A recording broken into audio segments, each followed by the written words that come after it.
Septiembre de 2017. El huracán María acaba de devastar el Caribe con vientos de más de 250 kilómetros por hora. Cuando los equipos de rescate llegan a una pequeña isla privada cerca de las costas de República Dominicana, encuentran algo que nadie esperaba. Entre los escombros de lo que alguna vez fue una mansión de lujo, una grieta en el suelo revela la entrada a un búnker subterráneo. Y dentro de ese búnker, dos cuerpos momificados, sentados frente a frente en sillas de cuero, con las manos entrelazadas. 14 años, 9 meses y 17 días después de haber desaparecido sin dejar rastro. Esta es la historia real de Sebastián Ferreira y Mariana Costa, una pareja de millonarios uruguayos que en 2003 decidieron tomar unas vacaciones en el paraíso. Una historia que involucra fortunas ocultas, sociedades secretas, teorías conspirativas que resultaron ser ciertas, y un final que ni el mejor guionista de Hollywood podría haber imaginado. Quédate hasta el final, porque lo que realmente pasó en esa isla va a cambiar completamente tu perspectiva sobre lo que creías saber. Pero antes de llegar a esa isla maldita, necesitas conocer quiénes eran realmente Sebastián y Mariana. Montevideo, Uruguay, 1995. Sebastián Ferreira tenía apenas 28 años cuando fundó Techur, una empresa de software que en menos de 3 años se convertiría en la más grande de Sudamérica. No era un genio de la tecnología. No había estudiado en Stanford ni en el MIT. De hecho, Sebastián apenas había terminado la secundaria antes de comenzar a trabajar en el negocio de importación de su padre. Pero tenía algo que muy pocos tienen, una intuición sobrenatural para los negocios y una ambición que no conocía límites. En 1998, Techur fue vendida a una corporación estadounidense por $140 millones. Sebastián tenía 31 años y más dinero del que podría gastar en 10 vidas. Pero no era suficiente. Nunca era suficiente. Mariana Costa era diferente. Provenía de una de las familias más antiguas y tradicionales de Uruguay, con una fortuna que se remontaba a 4 generaciones atrás. Heredó el imperio textil de su familia cuando tenía solo 25 años, después de la muerte repentina de sus padres en un accidente aéreo en 1997. A diferencia de Sebastián, Mariana no buscaba el dinero. Había nacido rodeada de él. Lo que buscaba era algo más oscuro, más profundo. Buscaba significado. Respuestas. Verdades ocultas. Se conocieron en una gala benéfica en Buenos Aires en 1999. Testigos de esa noche recuerdan que la conexión fue instantánea, casi perturbadora. Pasaron toda la velada en un rincón apartado, hablando en voz baja, ajenos al resto del mundo. 6 meses después se casaron en una ceremonia privada en Punta del Este, con menos de 20 invitados. Para el mundo exterior, eran la pareja perfecta. Guapos, ricos, jóvenes. Aparecían ocasionalmente en revistas de sociedad, siempre sonriendo, siempre elegantes. Pero quienes los conocían de cerca notaban algo extraño. Una intensidad en sus miradas. Una desconexión con la realidad que los rodeaba. Como si compartieran un secreto que nadie más podía entender. Y tenían secretos. Muchos secretos. Entre 2000 y 2003, Sebastián y Mariana comenzaron a moverse en círculos cada vez más exclusivos y misteriosos. Viajaban constantemente, pero nunca a destinos turísticos convencionales. Islas privadas. Retiros espirituales en el Himalaya. Reuniones en castillos europeos con personas cuyas identidades nunca fueron reveladas. Sus amigos cercanos, los pocos que tenían, comenzaron a distanciarse. Decían que la pareja había cambiado. Que estaban obsesionados con filosofías extrañas, con teorías sobre el poder, la inmortalidad, el control del destino. Uno de sus últimos amigos, Ricardo Mendoza, dijo en una entrevista años después algo que helaba la sangre. La última vez que cené con ellos, en febrero de 2003, Sebastián me miró fijamente y me dijo que él y Mariana habían encontrado la respuesta. Cuando le pregunté a qué se refería, solo sonrió y dijo que pronto todo el mundo lo sabría. Mariana puso su mano sobre la de él y añadió, o nadie lo sabrá nunca. Se rieron como si hubieran contado un chiste privado. Fue la última vez que los vi con vida. Marzo de 2003. Sebastián y Mariana informan a sus abogados y administradores que tomarán unas vacaciones prolongadas.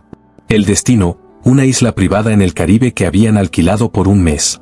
El nombre de la isla nunca fue revelado oficialmente en los registros legales, pero investigaciones posteriores la identificaron como Cayo Secreto, una pequeña porción de tierra de apenas 2 kilómetros cuadrados, ubicada a 50 kilómetros de la costa de República Dominicana. La isla pertenecía a un empresario alemán que raramente la visitaba y la alquilaba ocasionalmente a personas de alto perfil que buscaban privacidad absoluta.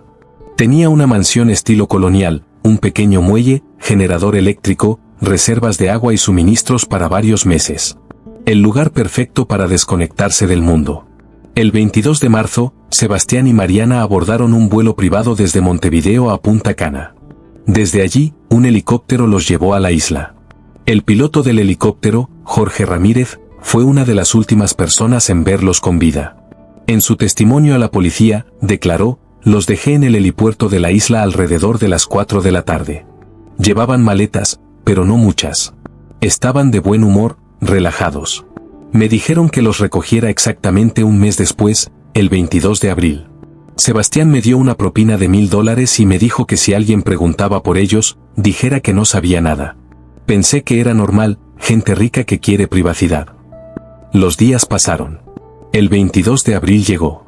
Jorge Ramírez voló nuevamente a la isla, pero cuando aterrizó, no había nadie esperándolo. Llamó por radio. Nada. Caminó hasta la mansión. La puerta principal estaba cerrada con llave. Miró por las ventanas. Todo parecía en orden, pero no había señales de vida. Esperó 2 horas. Volvió a llamar. Silencio. Preocupado, contactó a las autoridades dominicanas. Para el 23 de abril, un equipo de búsqueda había llegado a la isla. Lo que encontraron fue desconcertante. La mansión estaba intacta. Ropa doblada cuidadosamente en los armarios. Camas hechas. La cocina limpia. Pero en el refrigerador, la comida estaba podrida, indicando que llevaba semanas sin uso. En la sala principal, sobre una mesa de caoba, encontraron 2 pasaportes, 2 teléfonos móviles apagados, y una nota escrita a mano por Sebastián que decía simplemente: "Si están leyendo esto, significa que tomamos nuestra decisión. No nos busquen. Esto es lo que elegimos". Los investigadores peinaron cada centímetro de la isla. Revisaron la playa, la vegetación, el muelle. El pequeño bote que venía con la propiedad seguía amarrado. No había señales de lucha, de violencia, de nada. Era como si Sebastián y Mariana hubieran decidido simplemente desvanecerse. Pero había algo más.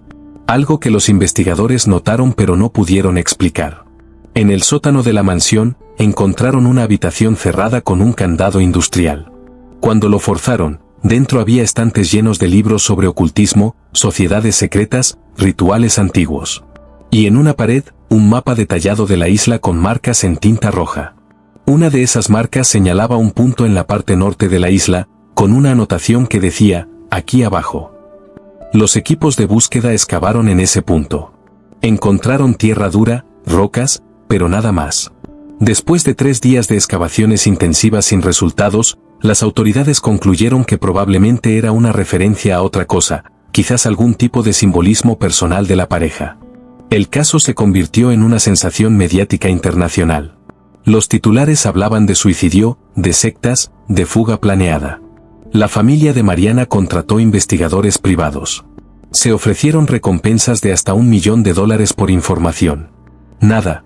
Sebastián y Mariana Ferreira Costa habían desaparecido sin dejar rastro, y con ellos, se había ido una fortuna estimada en más de $300 millones en activos diversos. 2004. Las búsquedas oficiales se suspendieron. El caso seguía abierto, pero las autoridades habían agotado todas las líneas de investigación. La teoría oficial era que la pareja había planeado su desaparición, posiblemente para empezar una nueva vida en algún lugar remoto, lejos de las presiones de su riqueza y posición social. Pero Internet tenía otras teorías. Y algunas de ellas estaban más cerca de la verdad de lo que nadie imaginaba. En foros de conspiración y páginas web dedicadas a misterios sin resolver, la desaparición de Sebastián y Mariana se convirtió en materia de especulación infinita. Una de las teorías más populares sugería que la pareja había sido reclutada por una sociedad secreta internacional, algo similar a los Illuminati, y que su desaparición era parte de un ritual de iniciación. Esta teoría no era completamente descabellada. Investigadores independientes habían logrado rastrear algunos de los viajes de la pareja en los años anteriores a su desaparición.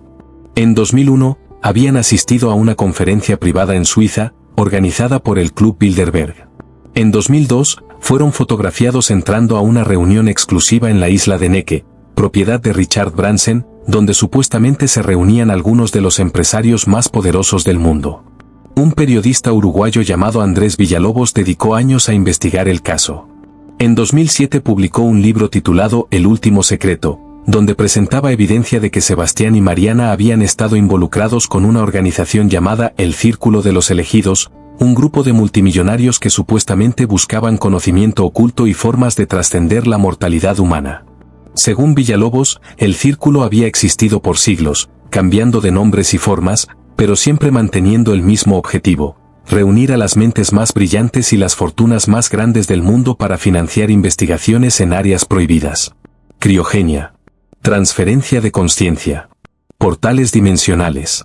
Cosas que sonaban a ciencia ficción, pero que para estos individuos con recursos ilimitados, eran proyectos serios. El libro fue ampliamente ridiculizado por la prensa convencional.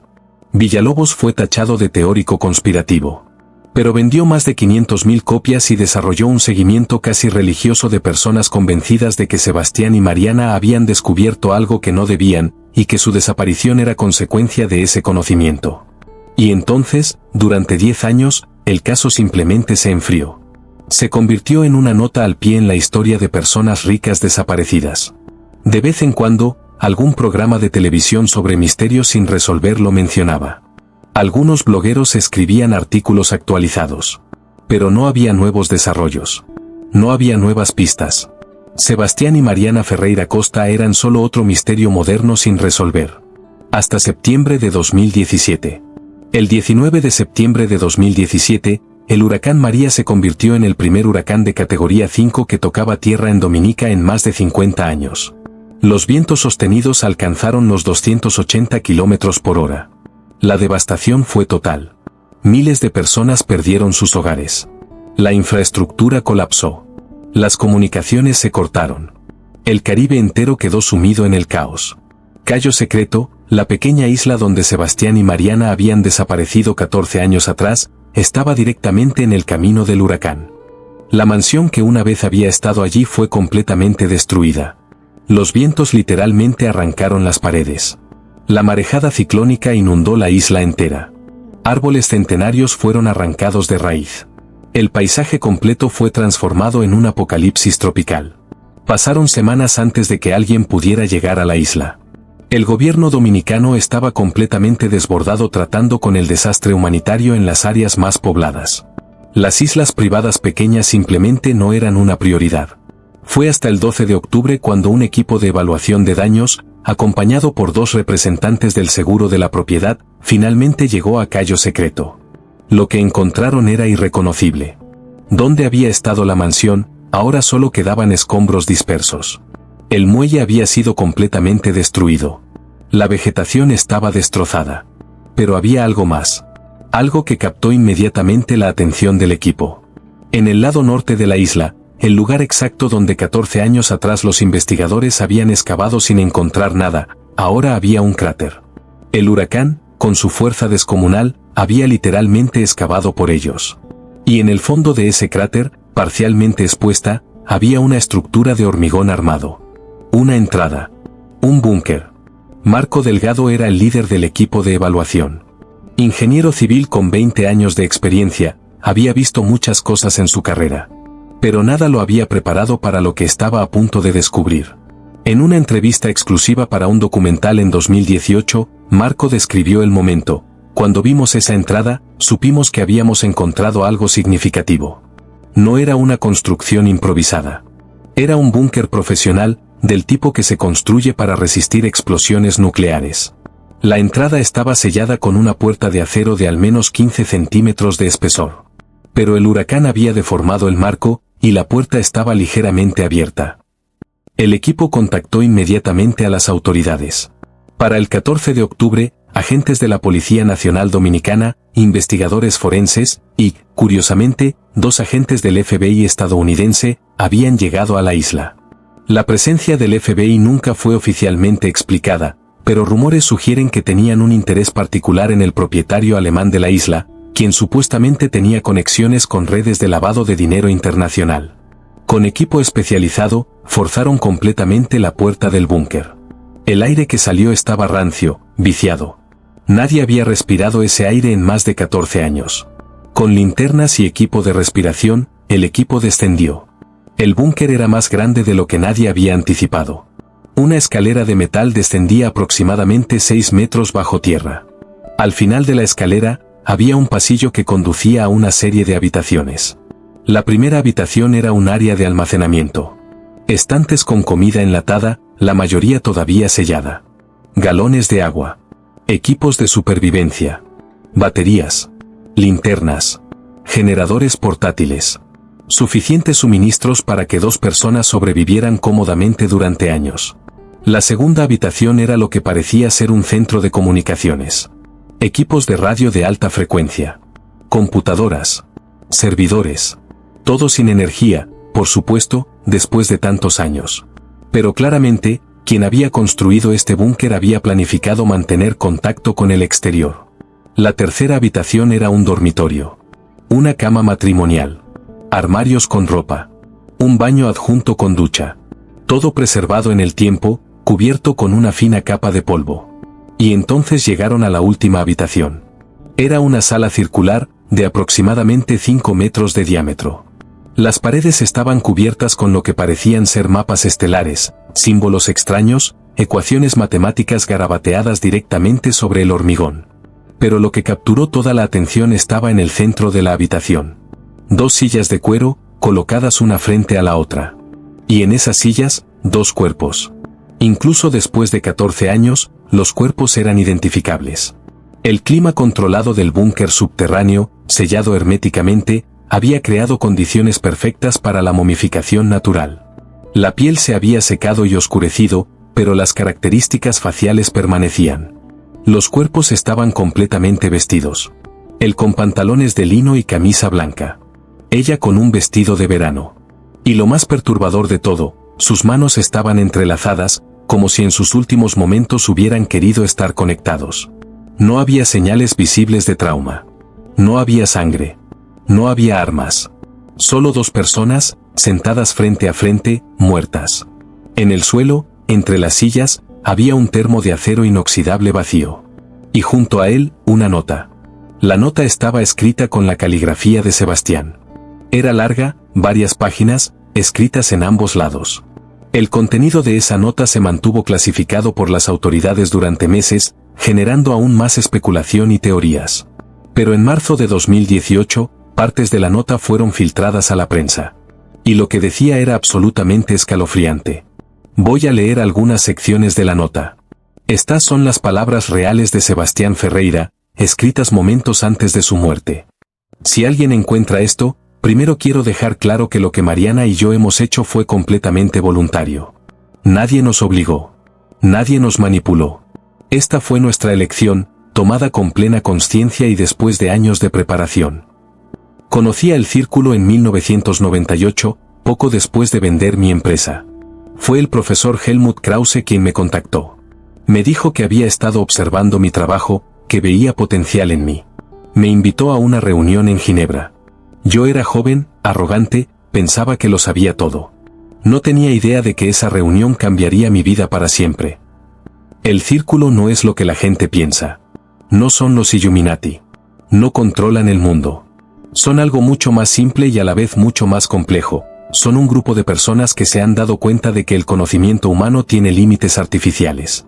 Límites impuestos por el miedo, por la moral, por la sociedad.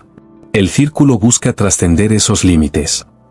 Durante 3 años, Mariana y yo participamos en investigaciones que cambiarían todo lo que creíamos saber sobre la realidad.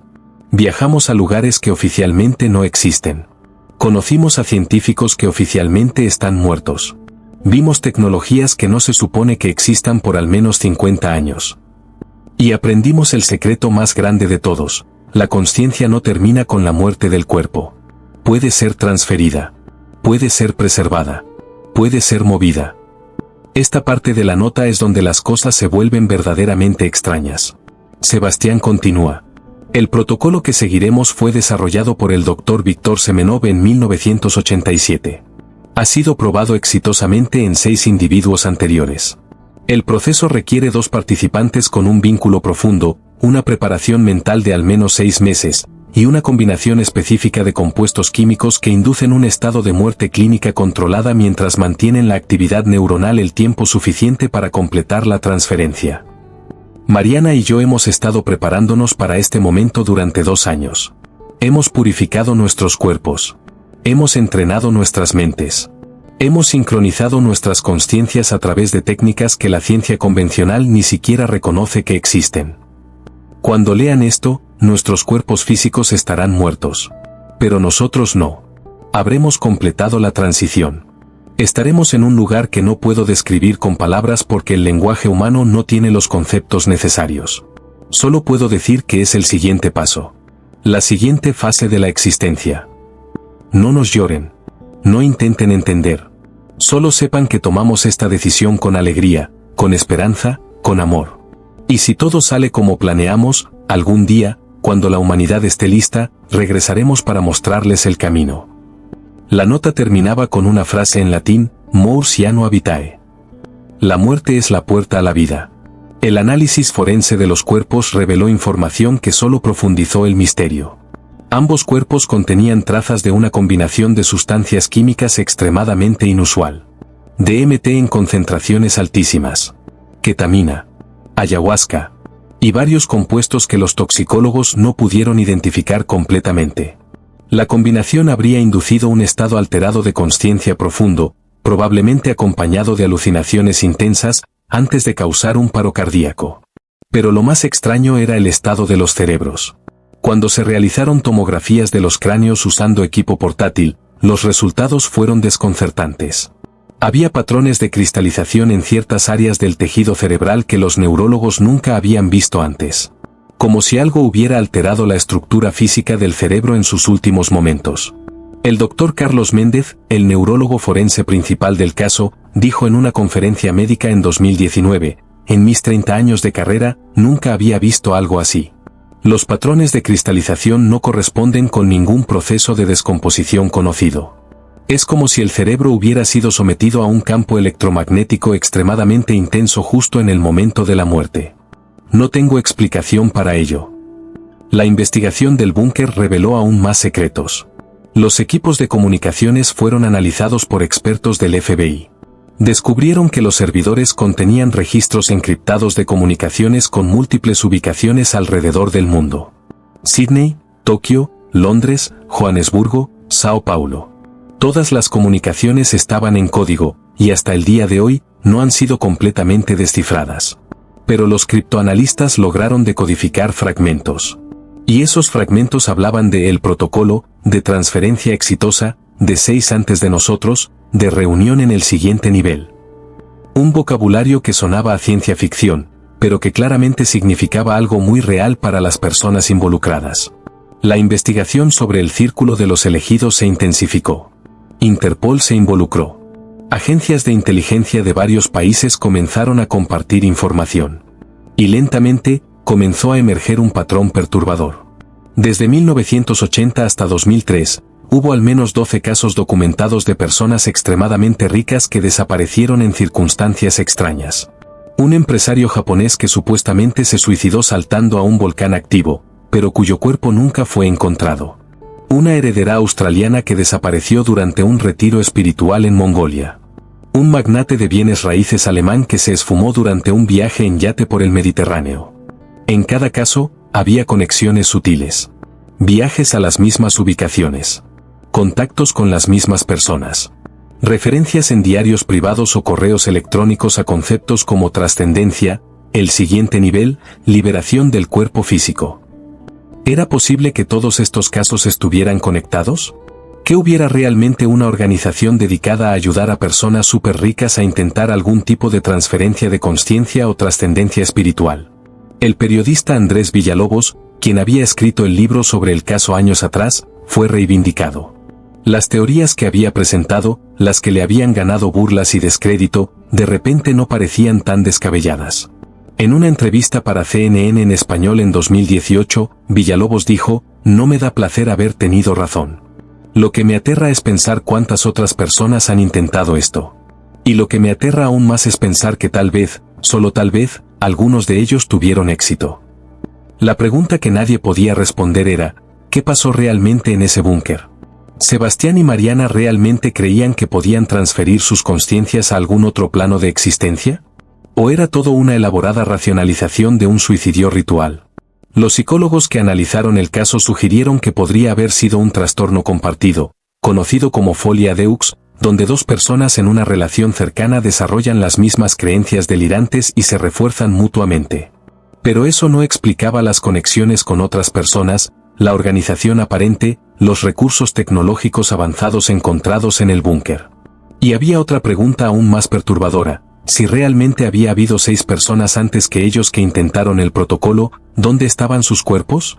¿Y qué les había pasado? Investigadores comenzaron a revisar casos antiguos de personas desaparecidas con perfiles similares. Y encontraron algo escalofriante. En 1988, un empresario sueco llamado Lars Bergström desapareció durante una expedición al Himalaya. 9 años después, en 1997, su cuerpo fue encontrado en una cueva remota, momificado de forma natural por el clima frío y seco. Junto a él había otra persona, no identificada. Ambos estaban sentados en posición de meditación, con las manos sobre las rodillas. Y en la cueva, había símbolos similares a los encontrados en el búnker de Sebastián y Mariana. En 1992, una pareja de empresarios británicos desapareció durante un viaje a la Antártida. Sus cuerpos fueron encontrados 3 años después en una estación de investigación abandonada. Estaban en una habitación que habían sellado ellos mismos desde adentro. Junto a ellos, equipos de grabación que contenían horas de ellos describiendo su preparación para la transferencia. Caso tras caso, un patrón macabro comenzó a emerger. Personas ricas, exitosas, inteligentes, que de alguna manera habían sido convencidas o habían llegado a creer que podían trascender la muerte física. Y que habían estado dispuestas a morir para probarlo. Pero aquí es donde la historia toma un giro aún más extraño. Un giro que hasta el día de hoy no tiene explicación. En abril de 2018, 6 meses después del descubrimiento de los cuerpos, una mujer llamó a la línea de información de la policía uruguaya. Se identificó como Claudia Ferreira, la hermana menor de Sebastián. Claudia había estado viviendo en Nueva Zelanda durante los últimos 15 años y había perdido contacto con su hermano mucho antes de su desaparición. Claudia explicó que había recibido un paquete por correo. No había remitente. Solo su dirección en Nueva Zelanda. Dentro del paquete había una memoria USB. La policía le pidió que enviara inmediatamente la memoria USB. Cuando la analizaron, encontraron un solo archivo. Un vídeo de alta definición con fecha del 20 de marzo de 2003. 2 días antes de que Sebastián y Mariana volaran a la isla. El vídeo mostraba a Sebastián y Mariana sentados juntos en lo que parecía ser el búnker, aunque todavía no estaba terminado de construir. Ambos se veían saludables, felices incluso. Y procedieron a grabar lo que solo podría describirse como su testamento espiritual. Voy a resumir las partes más impactantes de ese vídeo, porque su contenido fue parcialmente liberado a través de órdenes judiciales después de que la familia decidiera que el público tenía derecho a saber. Sebastián habla primero: Claudia, si estás viendo esto, significa que hemos completado nuestro viaje. Sé que no vas a entender. Sé que vas a pensar que estábamos locos, que nos suicidamos. Pero te juro por todo lo que alguna vez amé que no es así. Lo que vamos a hacer es dar el paso más valiente que un ser humano puede dar. Mariana continúa: durante 3 años, hemos estado en contacto con personas que han logrado lo imposible. No puedo darte nombres. No puedo darte ubicaciones. Pero puedo decirte que la muerte no es el final. Es una transición. Y con la preparación adecuada, con los conocimientos correctos, esa transición puede ser controlada, dirigida. Sebastián otra vez: el Dr. Víctor desarrolló un proceso basado en antiguas técnicas tibetanas de transferencia de consciencia, combinadas con neurociencia de vanguardia y compuestos químicos que alteran los estados de consciencia. 6 personas antes que nosotros han completado exitosamente el protocolo. Y ahora nos toca a nosotros. Luego ambos proceden a explicar, en términos vagos, lo que creen que sucederá. Hablan de frecuencias de consciencia, de campos morfogenéticos, de realidades dimensionales superpuestas. Mucho de lo que dicen suena a pseudociencia mezclada con misticismo. Pero lo dicen con tal convicción, con tal certeza, que es imposible no sentir un escalofrío. Hacia el final del vídeo, Mariana dice algo que hizo que los investigadores se detuvieran en seco: Si todo sale según lo planeado, nos verán de nuevo. No como somos ahora, obviamente. Pero estaremos aquí. Observando. Guiando. Esperando el momento correcto para revelar lo que hemos aprendido. Podrían ser años. Podrían ser décadas. Pero regresaremos. El vídeo termina con ambos mirando directamente a la cámara, sonriendo y diciendo al unísono, nos vemos del otro lado. La existencia de este vídeo cambió completamente el tono de la investigación. Ya no podía ser simplemente descartado como una pareja con trastornos mentales. Habían planificado todo meticulosamente. Habían construido un búnker. Habían documentado sus creencias. Habían seguido un protocolo específico. Esto había sido una operación calculada, ejecutada con precisión. Pero eso no respondía a la pregunta más importante, ¿habían tenido éxito? Obviamente, desde una perspectiva científica convencional, la respuesta es no. Sus cuerpos murieron. Quedaron en ese búnker durante 14 años. No hay evidencia de que sus conciencias hayan ido a ningún lado excepto al mismo lugar donde va la conciencia de todos, al olvido. Pero entonces comenzaron a reportarse cosas extrañas. En junio de 2018, una médium española llamada Lucía Santander contactó a varios medios de comunicación afirmando que había estado recibiendo mensajes de Sebastián y Mariana. Según Lucía, ellos le habían comunicado telepáticamente que el protocolo había funcionado, que existían en un estado de consciencia pura, y que pronto se manifestarían de forma más directa. Lucía fue ampliamente ignorada por la prensa seria. Pero en comunidades esotéricas y foros de Internet, sus afirmaciones generaron un seguimiento masivo. Miles de personas comenzaron a reportar sueños con Sebastián y Mariana. Visiones. Mensajes. Era fácil descartarlo como histeria colectiva. Personas impresionables influenciadas por una historia dramática. Pero hubo algunos casos que no fueron tan fáciles de explicar. En agosto de 2018, un programador argentino llamado Matías Roldán reportó que había recibido un correo electrónico de una dirección desconocida. El correo contenía una serie de coordenadas geográficas y una frase, cavamos en el lugar equivocado. Intenta aquí. Matías, curioso, ingresó las coordenadas en Google Maps. Correspondían a un punto remoto en la Patagonia Argentina, en medio de la nada. Intrigado, Matías publicó las coordenadas en un foro de Reddit dedicado al caso de Sebastián y Mariana. 2 semanas después, un grupo de entusiastas viajó a esas coordenadas. Y encontraron algo. Enterrado a 1 metro bajo tierra, había un contenedor de metal sellado. Dentro del contenedor había documentos, fotografías y otra memoria USB. Los documentos eran registros financieros mostrando transferencias de millones de dólares a ubicaciones offshore. Las fotografías mostraban a Sebastián y Mariana con personas que fueron identificadas posteriormente como líderes del Círculo de los Elegidos. Y la memoria USB contenía archivos encriptados que hasta el día de hoy no han sido completamente decodificados. La pregunta obvia era, ¿quién había enviado ese correo electrónico a Matías? Los expertos forenses digitales intentaron rastrear el origen, pero el correo había sido enviado a través de tantos servidores proxy y redes Tor que era imposible determinar su fuente. Quien lo envió sabía exactamente cómo cubrir sus huellas. ¿Había alguien más involucrado en todo esto? ¿Alguien que había estado monitoreando la situación y decidió revelar más información? ¿O era simplemente una elaborada broma de algún hacker con demasiado tiempo libre? Nunca lo sabremos con certeza. En noviembre de 2018, la investigación oficial fue cerrada. La conclusión: Sebastián Ferreira y Mariana Costa habían cometido suicidio ritual como parte de sus creencias en pseudociencia y misticismo. Sus muertes fueron catalogadas como autoinfligidas. El caso fue archivado. Pero para muchas personas, el caso está lejos de estar cerrado. El Círculo de los Elegidos nunca fue oficialmente identificado o desmantelado. Si realmente existe como organización, sigue operando en las sombras.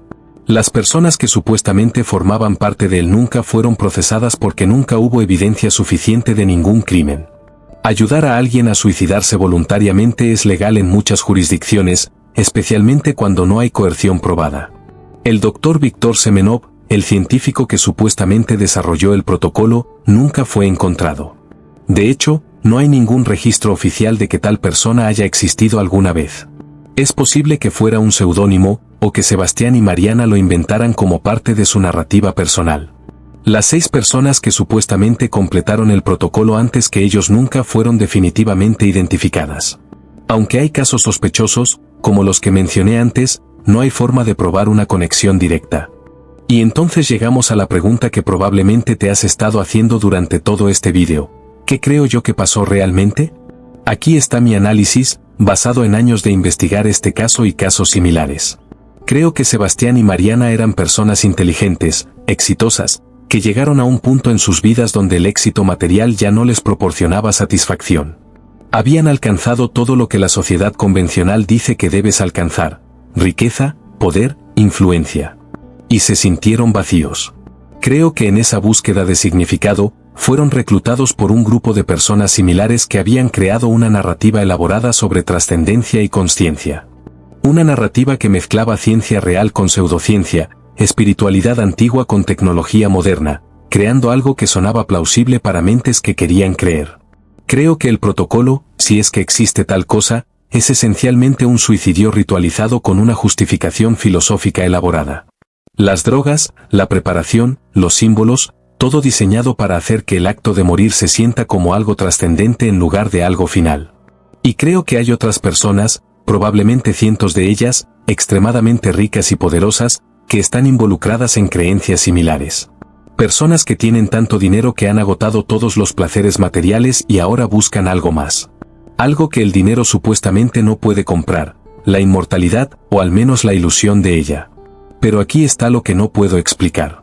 Los eventos extraños después de sus muertes. El correo electrónico con las coordenadas. Los documentos encontrados. Las comunicaciones encriptadas que mencionaban eventos que ocurrieron después de que Sebastián y Mariana murieron. Hay 3 posibilidades. Primera, todo fue planificado con anticipación. Sebastián y Mariana configuraron sistemas automatizados para enviar información después de su muerte, creando la ilusión de que seguían vivos de alguna forma. Sería elaborado, pero con suficientes recursos y conocimiento técnico, posible. Segunda, hay otras personas involucradas que conocían los planes de Sebastián y Mariana y decidieron continuar con su legado, revelando información gradualmente para mantener vivo el misterio y quizás reclutar a más personas para el círculo. Tercera, la posibilidad que la mayoría de las personas descartarán inmediatamente pero que no puedo ignorar completamente. Tal vez, solo tal vez, algo de lo que creían era real. No estoy diciendo que creo que sus conciencias sobrevivieron la muerte. No estoy diciendo que creo en la transferencia dimensional de la mente. Pero estoy diciendo que hay aspectos de este caso que desafían explicación convencional. Y eso me incomoda profundamente.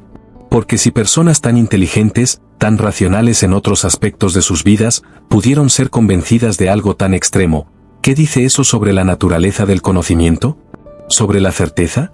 ¿Sobre lo que creemos saber sobre la realidad? En 2020, durante la pandemia, hubo un resurgimiento del interés en el caso. Las personas encerradas en sus casas, enfrentando su mortalidad de formas que nunca habían considerado antes, comenzaron a buscar historias sobre la muerte, sobre lo que viene después. El caso de Sebastián y Mariana se volvió viral en TikTok, con millones de visualizaciones en vídeos que especulaban sobre el protocolo. Y luego, en septiembre de 2020, exactamente 3 años después del descubrimiento de los cuerpos, algo extraordinario sucedió. Una cuenta de Twitter recién creada, con el nombre de usuario @el siguiente nivel, publicó un solo tweet. El tweet contenía una fotografía. La fotografía mostraba a 2 personas de espaldas, mirando un atardecer sobre el océano. Las siluetas eran borrosas, imposibles de identificar con certeza. Pero la altura, la postura, eran inquietantemente similares a Sebastián y Mariana. El tuit decía simplemente: 3 años en vuestro tiempo. 3 minutos en el nuestro. El protocolo funciona. Pronto, más se unirán. La puerta está abierta. La cuenta fue inmediatamente inundada con millones de respuestas. Personas exigiendo pruebas. Periodistas pidiendo entrevistas. Escépticos gritando que era un fraude.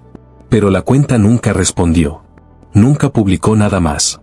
Simplemente existió, con ese único tuit, antes de ser eventualmente suspendida por Twitter por violar sus términos de servicio de alguna manera que nunca fue especificada públicamente. Los investigadores forenses digitales intentaron rastrear la cuenta. Fue creada usando tecnología de anonimización avanzada. La fotografía fue analizada por expertos y determinaron que no había sido manipulada digitalmente, pero eso no significaba que las personas en la foto fueran realmente quienes el tuit implicaba que eran. Fue probablemente un engaño, una broma cruel o un intento de ganar notoriedad. Pero la timín era inquietante. Exactamente 3 años. Y la frase sobre 3 minutos en el nuestro hacía eco de teorías sobre relatividad temporal en diferentes dimensiones de consciencia, algo que Sebastián había mencionado vagamente en sus notas. ¿Coincidencia? Probablemente. Pero es el tipo de coincidencia que hace que incluso los escépticos más duros sientan un pequeño escalofrío. Hoy, en 2025, el caso permanece oficialmente cerrado pero perpetuamente abierto en la consciencia cultural. Se han hecho podcasts, documentales, incluso se está desarrollando una serie limitada de Netflix sobre la historia. El búnker fue sellado nuevamente y la isla fue vendida a un nuevo propietario cuya identidad se mantiene confidencial. Los cuerpos de Sebastián y Mariana fueron cremados según instrucciones dejadas en sus testamentos. Sus cenizas fueron esparcidas en el Océano Atlántico, en un punto equidistante entre Uruguay y República Dominicana.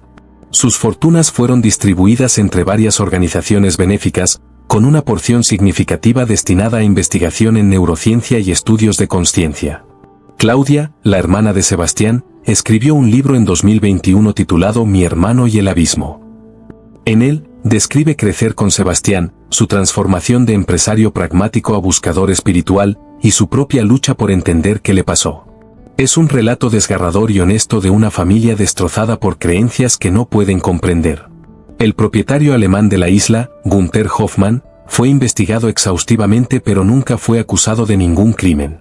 Afirmó no saber nada sobre el búnker, diciendo que debió haber sido construido sin su conocimiento o permiso.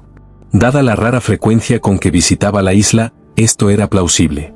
Murió en 2022 de causas naturales, llevándose cualquier secreto que pudiera haber tenido a su tumba. Andrés Villalobos, el periodista que escribió el libro original sobre el caso, se convirtió en una autoridad mundial en desapariciones relacionadas con grupos esotéricos de élite. Ha identificado al menos 23 casos en los últimos 40 años que muestran patrones similares. Mantiene un sitio web donde documenta cada nuevo desarrollo. Según él, el círculo sigue activo, aunque ahora operan con mucha más precaución después de la publicidad del caso Ferreira Costa.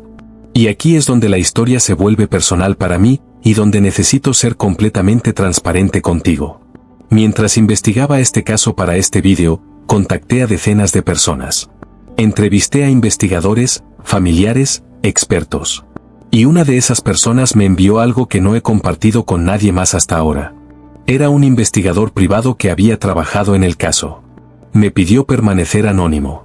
Me envió una grabación de audio que supuestamente fue encontrada en uno de los servidores del búnker pero nunca fue incluida en el reporte oficial porque los investigadores no supieron qué hacer con ella. La grabación tiene mala calidad. Hay estática. Distorsión. Pero se pueden escuchar 2 voces. Voces que, según análisis forense de voz, coinciden con un 87% de certeza con Sebastián y Mariana. Y esto es lo perturbador. La grabación tiene un timestamp digital que dice que fue creada el 15 de octubre de 2017. Un mes después de que el huracán María destruyera la isla. 14 años después de sus muertes. En la grabación, una voz masculina dice, está funcionando. Podemos acceder a los sistemas. El tiempo aquí es diferente. Una voz femenina responde, necesitamos más. 6 no es suficiente. Necesitamos al menos 20 antes de que podamos. La grabación se corta ahí. No puedo verificar la autenticidad de esta grabación. El investigador que me la envió desapareció después de nuestro último contacto. Su número de teléfono ya no funciona. Sus correos rebotan. Es como si nunca hubiera existido. Probablemente es falso. Probablemente es alguien jugando con los investigadores, con los curiosos, con personas como yo que buscan historias sensacionales. Pero si no lo es, si hay incluso una posibilidad del 1% de que esa grabación sea real, entonces todo lo que creemos saber sobre la consciencia, sobre la muerte, sobre la realidad misma, necesita ser reconsiderado. Y eso es lo verdaderamente aterrador de este caso. No es solo la historia de 2 personas ricas que se suicidaron persiguiendo una fantasía. Es la posibilidad, por remota que sea, de que tal vez no fuera una fantasía. De que tal vez descubrieron algo real. Algo que el resto de nosotros no estamos preparados para saber. Porque si el protocolo funciona, si es realmente posible transferir la consciencia más allá de la muerte física, entonces tenemos que preguntarnos, ¿cuántas otras personas lo están intentando ahora mismo? ¿Cuántos otros búnkeres secretos hay por el mundo, esperando ser descubiertos por el próximo desastre natural? Y más importante, si esas personas tienen éxito, ¿dónde van? ¿Qué se convierten? ¿Y qué implicaciones tiene eso para el resto de nosotros? Hay una frase que Mariana escribió en una de sus últimas entradas de diario, encontrada en el búnker. Decía, la muerte no es el final. Es el comienzo del examen final. Y solo aquellos que han estudiado lo suficiente pueden aprobar. No sé qué significa eso exactamente. Pero me persigue. Cada vez que escucho sobre una persona rica que desaparece misteriosamente, me pregunto. Cada vez que leo sobre nuevos avances en neurociencia o estudios de consciencia, me pregunto. Cada vez que veo un atardecer sobre el océano, me pregunto si tal vez, en algún lugar entre las ondas de luz y las sombras, hay consciencias que ya no tienen cuerpos físicos, observando, esperando, preparándose para algo que no podemos imaginar. El caso de Sebastián Ferreira y Mariana Costa es oficialmente un misterio resuelto. 2 personas se suicidaron siguiendo creencias pseudocientíficas. Caso cerrado. Pero la verdad real es que no sabemos nada con certeza. No sabemos si sus creencias eran completamente falsas o si contenían algún fragmento de verdad. No sabemos si el círculo es real o es solo una leyenda urbana moderna. No sabemos si esas 6 personas antes que ellos realmente existieron o fueron inventadas. Lo único que sabemos con certeza es que 2 seres humanos creyeron tan profundamente en algo que estuvieron dispuestos a morir por ello. Y dejaron atrás suficientes preguntas sin respuesta para mantenernos despiertos por la noche. Así que te dejo con esto. ¿Qué harías tú si alguien te contactara mañana y te dijera que tiene pruebas irrefutables de que la consciencia puede sobrevivir la muerte? ¿Que existe un protocolo, un método, una puerta que te permite dar el siguiente paso en la evolución humana? ¿Lo intentarías? ¿O decidirías que algunos misterios es mejor dejarlos sin resolver? Porque tal vez el verdadero terror no es la muerte. El verdadero terror es la posibilidad de que haya algo después, y que ese algo requiera que dejemos atrás todo lo que somos, todo lo que conocemos, sin ninguna garantía de lo que encontraremos al otro lado. Sebastián y Mariana tomaron esa decisión. Cruzaron esa puerta. Y si sus creencias eran correctas, están en algún lugar ahora, en algún estado de existencia que no podemos comprender, mirando hacia atrás a este mundo y preguntándose por qué el resto de nosotros somos demasiado cobardes para seguirlos. O tal vez simplemente están muertos. Cenizas en el océano. Consciencias disueltas en la nada. Y toda esta historia es solo otro recordatorio de cómo el miedo a la mortalidad puede hacer que incluso las personas más inteligentes crean en lo imposible. No tengo la respuesta. Nadie la tiene. Pero ahora tú conoces la historia. Tú decides qué creer. Solo recuerda, si alguna vez recibes un correo electrónico de una dirección desconocida con coordenadas y una invitación a dar el siguiente paso, tal vez piénsalo 2 veces antes de hacer clic. Porque algunas puertas, una vez que las abres, no se pueden cerrar. Y algunos pasos, una vez que los das, no te permiten regresar. Esta ha sido la historia real de Sebastián Ferreira y Mariana Costa. 2 millonarios uruguayos que desaparecieron en una isla privada del Caribe en 2003, y cuyos cuerpos momificados fueron descubiertos 15 años después en un búnker secreto expuesto por el huracán María. Una historia de riqueza y misterio. De ciencia y misticismo. De vida y muerte. Y de la eterna pregunta que todos enfrentamos eventualmente, ¿qué viene después? Si te gustó este vídeo, si te perturbó, si te hizo pensar, déjamelo saber en los comentarios. Suscríbete para más historias reales que desafían todo lo que creemos saber. Y comparte este vídeo con alguien que necesite cuestionar su realidad. Porque al final, esa es la lección más importante de esta historia. La realidad es mucho más extraña, mucho más misteriosa, y mucho más aterradora de lo que cualquiera de nosotros quiere admitir. Nos vemos en el próximo vídeo. O tal vez, si el protocolo realmente funciona, nos veremos en el siguiente nivel. Hasta entonces, mantén tus búnkeres sellados y tus consciencias en sus cuerpos donde pertenecen. Esto ha sido más que una historia. Ha sido una advertencia.